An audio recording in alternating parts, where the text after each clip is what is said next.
Assalamualaikum warahmatullahi wabarakatuh. Hai, saya Agung Alwanda. Hai, perkenalkan nama saya Ihsan Alwada. Hai, saya Sri Aryani.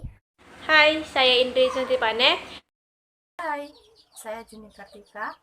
Kami dari jurusan Tadris IPA kelas 2A dan kelompok 2 pada mata kuliah Dasar-Dasar IPA.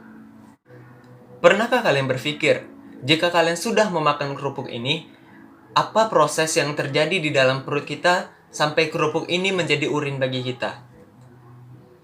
Dan pernahkah kalian juga berpikir, apa sih fungsi darah bagi manusia? Kenapa sih manusia itu harus membutuhkan darah? Apa sih beda darah putih dengan darah merah di tubuh manusia? Dan pernahkah kalian juga berpikir, selain hidung, bagaimana sih mekanisme pernapasan bagi manusia? Melalui rongga-rongga apa saja kah? Apakah melalui leher? Atau paru-paru juga berperan dalam pernapasan? Nah, semua itu akan terangkum di dalam video ini. Karena kami akan menjelaskan materi tentang sistem pencernaan, sistem pernapasan, dan sistem peredaran darah bagi manusia.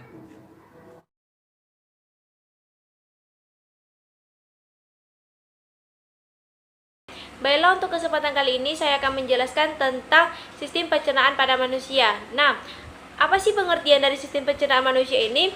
Baiklah, untuk yang pertama itu saya akan menjelaskan tentang pengertian sistem pencernaan pada manusia. Nah, sistem pencernaan pada manusia ini yaitu dimulai dari mulut sampai anus, yang mana itu adalah sistem organ manusia yang berfungsi untuk menerima makanan yang mencerna menjadi zat-zat gizi dan energi, yang mana menyerap zat-zat gizi ini ke dalam aliran darah serta membuang bagian makanan yang tidak dapat dicerna atau merupakan sisa proses tersebut dari tubuh. Nah, dari pengertian sistem pencernaan makanan ini, itu terdapat ciri-ciri dari sistem pencernaan makanan, yaitu yang pertama adalah terdiri dari beberapa sistem organ atau alat pencernaan, itu rongga mulut sampai rektum. Yang kedua itu adalah dalam melakukan proses pencernaan dibantu oleh enzim-enzim yang tertentu tergantung dari makanan yang dicerna. Yang ketiga yaitu adalah enzim dihasilkan oleh organ-organ tertentu. Dan yang keempat atau yang terakhir yaitu adalah proses pencernaan makanan dibagi atas dua, yaitu pencernaan secara mekanik dan pencernaan secara kimiawi. Nah, itu adalah ciri-ciri dari pencernaan manusia, sistem pencernaan manusia. Untuk selanjutnya yaitu adalah apa sih alat-alat yang terdapat pada pencernaan manusia ini? Sebenarnya alat-alat yang terdapat pada pencernaan manusia ini itu ada dua. Yang pertama itu adalah saluran pencernaan, yang kedua itu adalah kelenjar pencernaan. Nah, untuk yang pertama itu adalah saluran pencernaan, yang mana saluran pencernaan ini itu ada meliputi beberapa saluran, yaitu yang pertama itu adalah terdapat pada rongga mulut.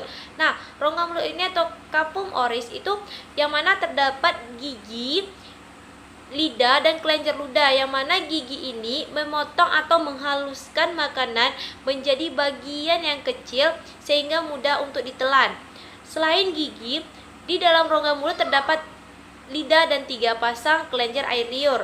Nah, lidah ini berfungsi sebagai alat pengecah makanan yang membantu gigi mencampur dan menempatkan makanan serta membantu menelan dan mendorong makanan masuk ke dalam kerongkongan. Yang kedua itu adalah pangkal kerongkongan atau faring. Nah, faring ini merupakan persimpangan antara tenggorokan dengan kerongkongan, yang mana di pangkal faring terdapat kutub yang disebut epiglotis, yang mana bagian depan faring ini berhubungan dengan tenggorokan, sedangkan bagian belakangnya berhubungan dengan kerongkongan. Untuk selanjutnya itu adalah kerongkongan atau esofagus. Nah, kerongkongan ini merupakan penghubung antara mulut dengan lambung, yang mana organ ini berbentuk tabung yang panjang sekitar 20 cm, yang mana kerongkongan ini terletak di belakang saluran pernapasan. Yang keempat itu adalah lambung. Nah, lambung atau perut besar yang terletak di bagian atas rongga perut sebelah kiri. Lambung ini terdiri dari 3 bagian. Yang pertama itu adalah bagian atas atau kardiak yang berbatasan dengan kerongkongan. Yang kedua itu adalah bagian tengah atau fundus, dan yang terakhir itu adalah bagian bawah atau filorus. Di ujung lambung ini terdapat otot lingkar yang mengatur masuk atau keluarnya makanan yang terdapat di dalam lambung. Yang kelima itu adalah usus halus. Nah, usus halus ini pun terbagi pula dia. Yang pertama itu adalah usus 12 jari atau duodenum. Usus 12 jari ini itu adalah usus halus yang terletak setelah lambung dan menghubungkannya ke usus kosong atau jejunum, yang mana bagian usus 12 jari ini merupakan bagian terpendek dari usus halus, dimulai dari bulbo duodenale dan berakhir ke ligamentum teres. Selanjutnya itu adalah usus kosong. Nah, usus kosong atau jejunum ini yaitu adalah bagian kedua dari usus halus, yang mana di antara usus 12 jari itu dan usus penyerapan pada manusia dewasa, panjang seluruh usus halus itu antara 2 sampai 8 meter atau 1 sampai 2 meter adalah itu bagian usus kosongnya. Yang ketiga yaitu adalah usus penyerapan atau ileum. Nah, usus penyerapan ini adalah bagian terakhir dari usus halus pada sistem pencernaan manusia. Usus penyerapan ini itu panjangnya sekitar 2 sampai 4 meter dan terletak setelah duodenum atau usus 12 jari. Nah, dan dilanjutkan oleh usus buntu, yang mana ileum memiliki pH antara 7 dan 8, yang mana netral atau sedikit basah, yang berfungsi menyerap vitamin B12 dan garam empedu. Yang selanjutnya itu adalah usus besar. Nah, tadi kan usus halus, sekarang itu adalah usus besar. Usus besar ini pun juga memiliki beberapa bagian. Yang pertama itu adalah usus buntu atau cecum. Usus buntu ini atau cecum itu berasal dari bahasa Latin yaitu caecus atau buta, yang mana dalam istilahnya anatomi itu adalah suatu kantung yang terhubung pada usus penyerapan serta bagian kolon yang menanjak dari usus besar. Yang kedua itu adalah umbai cacing. Nah, umbai cacing ini itu adalah organ tambahan pada usus buntu, yang mana infeksi pada organ ini disebut sebagai appendicitis atau radang umbai cacing. Adapun saluran pencernaan yang terakhir yaitu adalah rektum ataupun anus. Nah, anus ini adalah sebuah ruangan yang berawal dari ujung usus besar yang mana berakhir di anus. Organ ini berfungsi sebagai tempat menyimpan sementaranya feses. Biasanya rektum ini kosong karena tinja disimpan di tempat yang lebih tinggi, yaitu pada kolom descendens. Jika kolom descendens penuh dan tinja masuk ke dalam rektum, maka timbullah keinginan kita untuk membuang air besar atau yang dinamakan dengan BAB. Nah, yang kedua itu adalah kelenjar pencernaan. Nah, di kelenjar pencernaan ini itu juga terdapat beberapa kelenjar, itu terdapat 4 kelenjar. Yang pertama itu adalah kelenjar ludah. Nah, kelenjar ludah ini itu terdapat pada rongga mulut yang berfungsi itu memproduksi air liur, yang mana enzim yang dihasilkan di mulut yaitu enzim amilase yang mengubah zat tepung menjadi zat gula. Yang kedua itu adalah pankreas. Nah, pankreas ini itu adalah organ pada sistem pencernaan yang memiliki 2 fungsi utama, yaitu menghasilkan enzim pencernaan serta beberapa hormon penting seperti insulin. Pankreas terletak pada bagian posterior perut dan berhubungan erat dengan duodenum atau usus 12 jari. Yang ketiga itu adalah hati. Nah, hati ini merupakan sebuah organ terbesar di dalam tubuh manusia dan memiliki berbagai fungsi, yang mana diantaranya adalah berhubungan dengan pencernaan. Organ ini memainkan beberapa peran penting dalam metabolisme dan memiliki beberapa fungsi dalam tubuh, termasuk menyimpan glikogen, sintesis proses protein plasma, dan penetralan obat. Dia juga memproduksi bile yang penting dalam pencernaan. Nah, selanjutnya itu adalah kantong empedu. Kantong empedu ini itu adalah organ yang berbentuk buah pir, dapat menyimpan sekitar 50 ml empedu yang dibutuhkan tubuh untuk proses pencernaan. Nah, selanjutnya mekanisme atau proses pencernaan pada manusia. Jadi pertama-tama pencernaan itu dilakukan oleh mulut. Di sini dilakukan pencernaan mekanik, yaitu proses mengunyah makanan menggunakan gigi, dan pencernaan kimiawi menggunakan enzim ptyalin atau amilase. Jadi, enzim ptyalin ini berfungsi untuk mengubah makanan dalam mulut yang mengandung zat karbohidrat atau amilum menjadi gula sederhana atau maltosa. Jadi maltosa ini mudah dicerna oleh organ pencernaan selanjutnya. Enzim ptyalin juga bekerja dengan baik pada pH antara 6,8 sampai 7 dan suhu 37 derajat Celcius. Selanjutnya, makanan dibawa menuju lambung dan melewati kerongkongan. Makanan bisa turun ke lambung karena adanya kontraksi otot-otot di kerongkongan. Di lambung, makanan akan melalui proses pencernaan kimiawi menggunakan zat atau enzim. Nah, yang pertama yaitu renin. Nah, renin itu berfungsi untuk mengedepankan protein pada susu atau kasein dari air susu ASI. Hanya dimiliki oleh bayi. Selanjutnya yaitu pepsin. Nah, pepsin ini berfungsi untuk memecahkan protein menjadi pepton. Selanjutnya yaitu HCl atau asam klorida. Nah, jadi fungsi dari asam klorida yaitu untuk mengaktifkan pepsinogen menjadi pepsin. Selanjutnya yaitu lipase. Nah, lipase ini berfungsi untuk memecahkan lemak menjadi asam lemak dan gliserol. Nah, jadi setelah makanan itu diproses di lambung yang membutuhkan waktu sekitar 3 atau 4 jam, makanan tersebut akan dibawa menuju usus 12 jari. Jadi pada usus 12 jari itu terdapat enzim-enzim yang berasal dari pankreas. Yang pertama yaitu amilase, yaitu enzim yang mengubah zat tepung atau amilum menjadi gula lebih sederhana atau maltosa. Selanjutnya itu enzim lipase.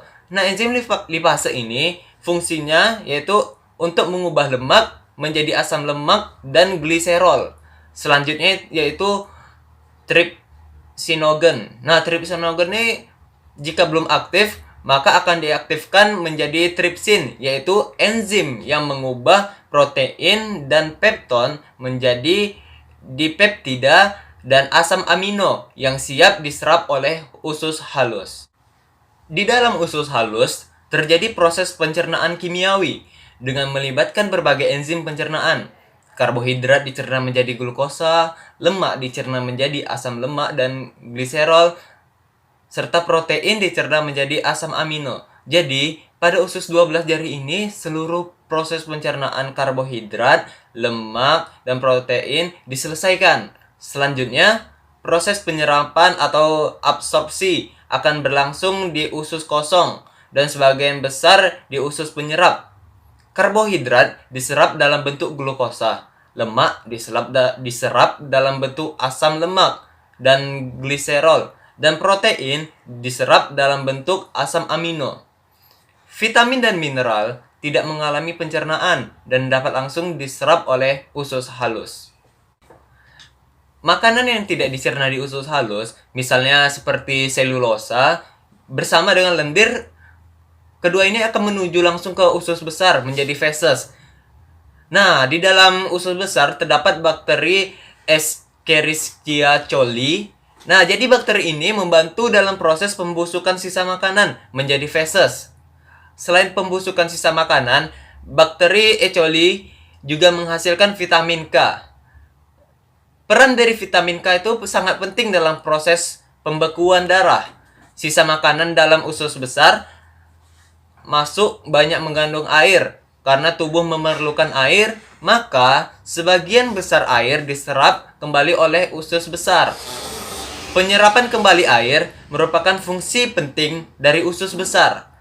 Selanjutnya, sisa-sisa makanan akan dibuang melalui anus dalam bentuk feses. Proses ini dinamakan defekasi dan dilakukan dengan sadar. Nah, selanjutnya yaitu saya akan menjelaskan tentang kelainan atau gangguan pada sistem pencernaan. Banyak gangguan pada sistem pencernaan kita. Nah, itu semua rata-rata diakibatkan oleh perilaku kita sendiri yang tidak sehat dalam mengkonsumsi makanan atau cara kita dalam makan atau minum. Yang pertama ialah kelainan gastritis. Nah, gastritis ini merupakan suatu peradangan akut atau kronis pada lapisan mukosa atau lender dinding lambung. Penyebabnya ialah penderita memakan yang mengandung kuman penyakit. Nah, itu dia tidak sehat. Kemungkinan juga karena kadar asam klorida atau HCl pada lambung terlalu tinggi. Selanjutnya yaitu hepatitis. Jadi, hepatitis ini merupakan penyakit yang terjadi akibat infeksi virus pada hati. Virus dapat masuk ke dalam tubuh melalui air atau makanan. Jadi, itulah sebabnya kita harus penting memerhatikan makanan atau minuman yang akan masuk ke dalam tubuh kita. Selanjutnya yaitu diare. Nah, diare ini terjadi karena adanya iritasi pada selaput dinding usus besar atau kolon. Feses penderita diare berbentuk encer. Penyebabnya adalah penderita memakan makanan yang mengandung bakteri atau kuman. Nah, selanjutnya yaitu penyakit wasir atau ambeien yang sering dikenal orang. Nah, ini nih merupakan gangguan pembekakan pada pembuluh vena di sekitar anus. Jadi, orang yang sering duduk dalam beraktivitas dan ibu hamil seringkali mengalami gangguan ini. Selanjutnya yaitu penyakit yang sangat populer di kalangan sistem pencernaan, apalagi kalau tidak penyakit MAH. Jadi, orang yang mengalami MAH itu memiliki ciri-ciri rasa perih pada dinding lambung, mual, muntah, dan perut kembung. Gangguan ini disebabkan meningkatnya kadar asam lambung yang dipicu karena pikiran tegang, pola makanan yang tak teratur, dan lain sebagainya. Baiklah, mungkin itu saja gangguan kelainan pada sistem pencernaan yang dapat saya jelaskan. Sebenarnya banyak gangguan-gangguan lain, tapi karena mengingat durasi, maka saya akan menjelaskan cuman itu saja. Dan kalian bisa juga searching di Google jika kalian ingin mengetahui lebih banyak tentang penyakit-penyakit atau gangguan pada sistem pencernaan.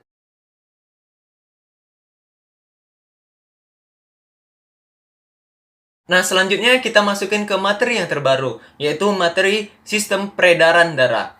Adapun pengertian dari sistem peredaran darah, yaitu suatu sistem organ yang berfungsi untuk memindahkan zat ke dan dari sel. Maksudnya, memindahkan zat ke sel dan dari sel gitu. Sistem ini juga menolong stabilisasi suhu dan pH tubuh, bagian dari homeostasis. Ada 3 jenis sistem peredaran darah. Yang pertama, tanpa sistem peredaran darah. Yang kedua, sistem peredaran darah terbuka. Dan sistem peredaran darah tertutup. Nah, selanjutnya fungsi darah. Tahukah kalian fungsi darah itu apa bagi tubuh manusia? Harusnya kalian tahu, kan kalian juga memiliki darah. Jadi sekarang fungsi darah yang pertama ialah mengedarkan sari makanan ke seluruh tubuh manusia. Selanjutnya ialah mengangkut sisa oksidasi dari sel tubuh untuk dikeluarkan dari tubuh yang dilakukan oleh plasma darah. Selanjutnya, mengedarkan hormon yang dikeluarkan oleh kelenjar buntu yang dilakukan oleh plasma darah. Selanjutnya, mengangkut oksigen ke seluruh tubuh yang dilakukan oleh sel-sel merah, sel-sel darah merah. Selanjutnya, membunuh kuman yang masuk ke dalam tubuh yang dilakukan oleh sel darah putih. Selanjutnya, menutup luka yang dilakukan oleh keping-keping darah. Dan yang terakhir ialah menjaga kestabilan suhu tubuh. Baik teman-teman, organ penyusun sistem peredaran darah pada manusia itu terdiri atas jantung dan pembuluh darah. Jantung itu berperan penting untuk memompa darah.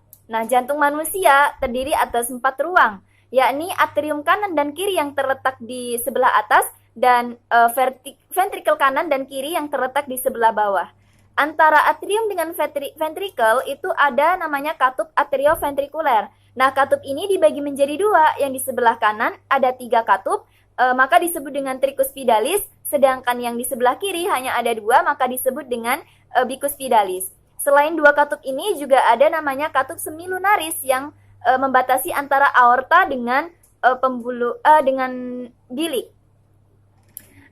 Kemudian organ yang kedua adalah pembuluh darah. Pembuluh darah ini terdiri atas pembuluh nadi dan pembuluh balik. Pembuluh nadi itu terdiri atas aorta dan arteri pulmonalis, sedangkan pembuluh balik itu terdiri atas vena cava, vena inferior, vena superior, dan vena pulmonalis. Baik, yang pertama pembuluh nadi. Pembuluh nadi adalah pembuluh yang membawa darah dari jantung dan umumnya itu mengandung banyak oksigen. Jadi pada saat jantung berkontraksi, darah akan keluar dari bilik menuju ke pembuluh nadi. Tadi pembuluh nadi ada dua, yaitu aorta dan arteri pulmonalis. Nah, aorta adalah pembuluh yang dilewati darah dari bilik kiri jantung menuju ke seluruh tubuh. Sedangkan arteri pulmonalis adalah pembuluh yang dilewati darah dari bilik kanan menuju ke paru-paru. Nah, selanjutnya pembuluh darah yang kedua adalah pembuluh balik atau vena. Nah, jadi pembuluh balik atau vena ini adalah pembuluh yang membawa darah kembali ke jantung yang pada umumnya itu mengandung karbon dioksida. Jadi pembuluh balik yang masuk ke jantung itu melalui vena cava. Nah, vena cava ini dia bercabang gitu. Ada dua macam vena cava, yaitu superior dan inferior. Nah, vena cava superior ini membawa darah yang mengandung CO2 dari bagian atas tubuh atau kepala, leher, ke serambi kanan jantung. Kemudian yang kedua, vena cava inferior. Nah, vena ini membawa darah yang mengandung CO2 dari bagian tubuh lainnya, yang anggota badan bawah tubuh, dan anggota badan bawah tubuh itu ke serambi kanan jantung. Kemudian ada yang namanya vena pulmonalis. Vena ini membawa darah yang mengandung O2 dari paru-paru ke serambi kiri jantung. Nah, jadi poin kuncinya di sini adalah pembuluh nadi atau arteri membawa darah dari jantung. Kemudian pembuluh balik atau vena membawa darah menuju jantung. Nah, jadi jalur peredaran darahnya itu dari jantung menuju aorta, kemudian ke arteri, kemudian ke arteriola, kemudian ke kapiler, kemudian ke sel-sel tubuh, selanjutnya ke venula, selanjutnya ke vena, dan ke vena cava, dan terakhir ke jantung. Dalam tubuh manusia ada dua macam sistem peredaran darah, yaitu peredaran darah kecil dan peredaran darah besar. Nah, peredaran darah kecil adalah peredaran darah di bilik kanan jantung menuju paru-paru, melewati arteri pulmonalis dan kembali ke serambi kiri jantung melewati vena pulmonalis. Sedangkan peredaran darah besar adalah peredaran darah dari bilik kiri jantung ke seluruh tubuh manusia melalui aorta dan akhirnya kembali ke serambi kanan jantung melalui vena cava. Teman-teman, selanjutnya kita berbicara tentang mekanisme penggumpalan darah. Nah, pembekuan darah itu terjadi dalam 3 tahap. Yang pertama, jaringan luka papar ke darah. Trombosit akan menempel ke kolagen jaringan dan mengeluarkan zat-zat yang membuat trombosit itu saling berdekatan dan menempel. Lalu tahapan yang kedua, trombosit akan membentuk sumbat yang memberi perlindungan darurat sehingga terjadi kehilangan darah. Kemudian tahapan yang terakhir adalah pembentukan benang-benang fibrin. Teman-teman, selanjutnya kita akan berbicara mengenai golongan darah. Nah, jadi golongan darah ini dibagi menjadi 2 sistem, yaitu sistem ABO dan sistem resus. Nah, yang pertama adalah golongan darah sistem ABO. Nah, dalam sistem ini darah digolongkan menjadi 4 macam, yakni A, B, AB, dan O. Apabila pada sel darah merah seseorang tidak terdapat aglutinogen A ataupun B, maka darah digolongkan O. Jika hanya terdapat aglutinogen A, darah digolongkan A. Dan jika hanya terdapat aglutinogen B, maka darah digolongkan ke dalam golongan B.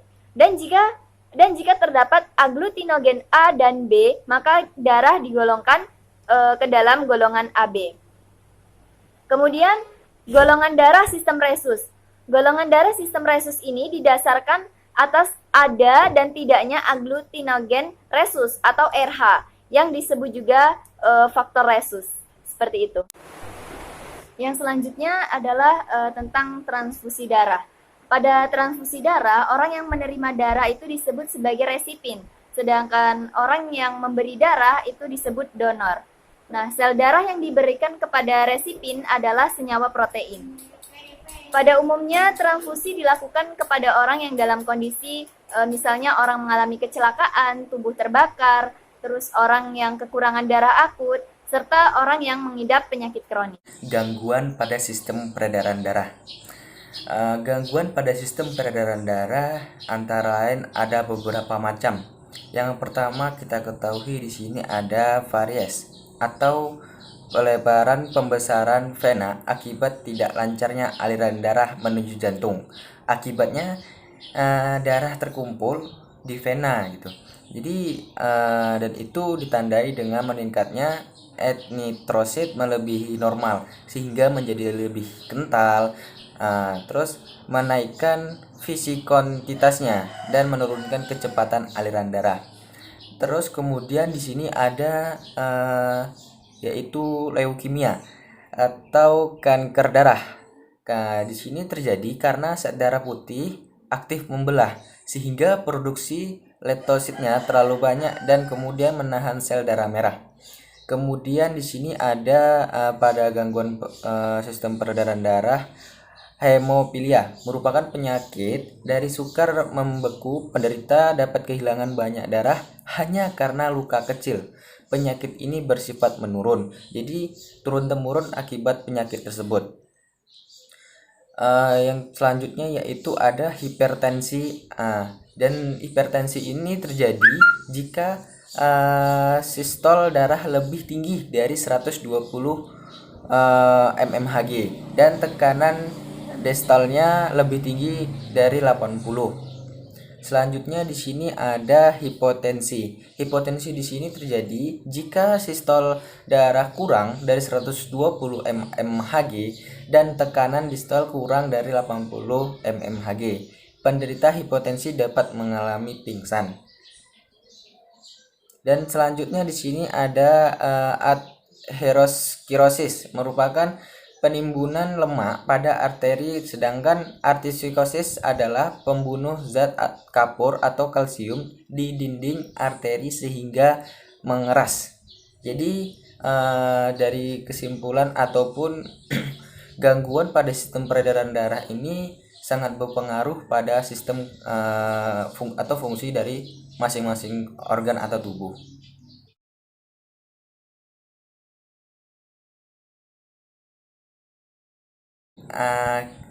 Kita memasuki dari pengertian dan fungsi sistem pernapasan manusia. Pengertian dari sistem pernapasan manusia itu sendiri yaitu proses pengambilan O2 dari udara atau inspirasi. Jadi dilanjutkan dari inspirasi tersebut dengan penyaluran O2 ke jaringan tubuh. Kemudian pengeluaran sisa metabolisme dari tubuh yang berupa CO2 atau ekspirasi melalui alat-alat pernapasan. Kemudian di sini saya akan membahas tentang organ-organ penyusun sistem pernapasan pada manusia. Jadi sistem pada pernapasan manusia ini juga mengalami proses yang mana proses tersebut apabila salah satunya tidak terjadi, maka proses pernapasan pun tidak terjadi. Maka di sini saya akan menyebutkan organ-organ penyusun tersebut. Yang pertama di sini adalah hidung. Hidung di sini adalah tempat pertama masuknya dan keluarnya CO2 tersebut. Kemudian di situ ada faring atau tekak. Kemudian disalurkan kepada laring, kemudian lari ke tenggorokan ataupun trakea. Kemudian dari tenggorokan ataupun trakea menuju ke cabang-cabang tenggorokan atau bronkus. Nah, dari cabang-cabang bronkus tadi itu terdapat lagi yang namanya anak cabang batang tenggorokan atau bronkiolus, yang mana itu adalah pemecahan dari cabang-cabang tenggorokan atau bronkus tadi.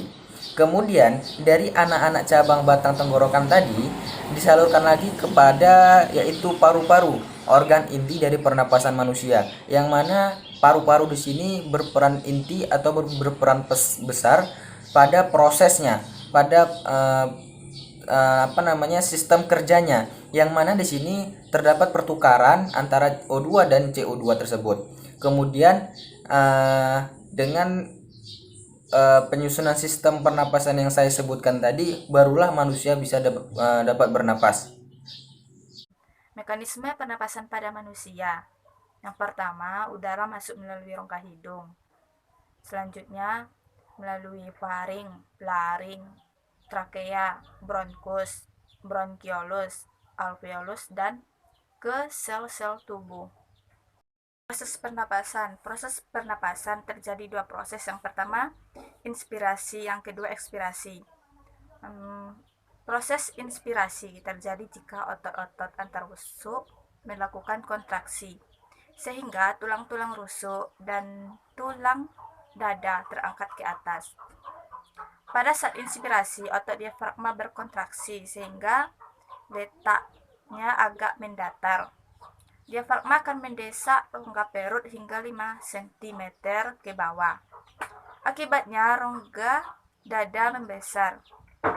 Membesarnya rongga dada akan menyebabkan paru-paru ikut membesar. Akibatnya tekanan udara dalam paru-paru berkurang, sehingga udara luar masuk. Yang kedua, ekspirasi. Ekspirasi terjadi jika otot-otot antar rusuk berelaksasi, yaitu otot antar rusuk dan tulang dada turun kembali ke kedudukan semula, sehingga roda dada mengecil. Oleh karena itu, tekanan udara dalam paru-paru bertambah. Akhirnya udara keluar. Kelainan dan penyakit sistem pernapasan.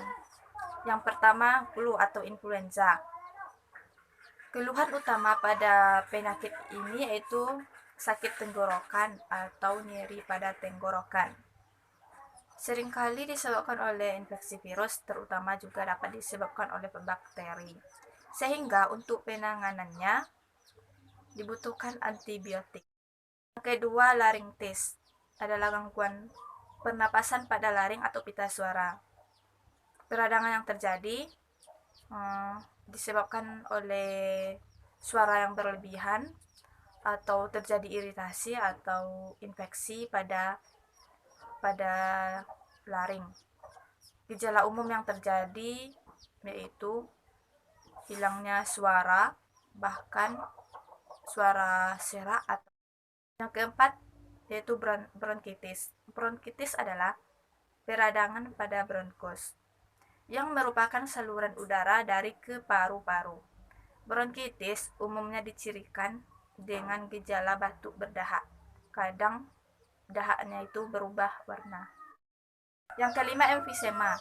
Emfisema menyerang kantong udara alias alveoli. Seseorang yang terkena penyakit ini tidak selalu menunjukkan gejala yang khas.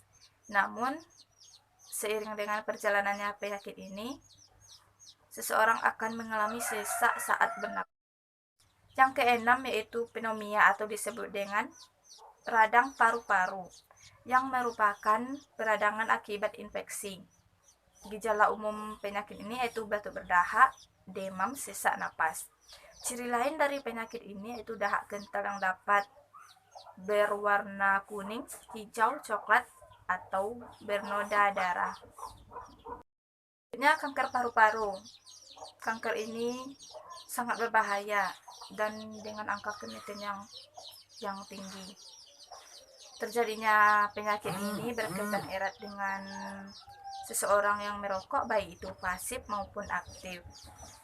Bisa juga terjadi karena riwayat dari keluarga atau keturunan. Bisa juga paparan zat kimia dan gas beracun, dan juga menghirup udara polusi dalam jangka waktu yang panjang. Nah, penjelasan dari sistem peredaran darah sudah, sistem pencernaan manusia sudah, sistem pernapasan manusia sudah, maka berakhirlah penjelasan materi dari kami, dan kami meminta maaf kepada para pemirsa dan penonton atas kesalahan kata-kata dari kami, dan saya akhiri dengan wabillahi taufik wal hidayah. Wassalamualaikum warahmatullahi wabarakatuh.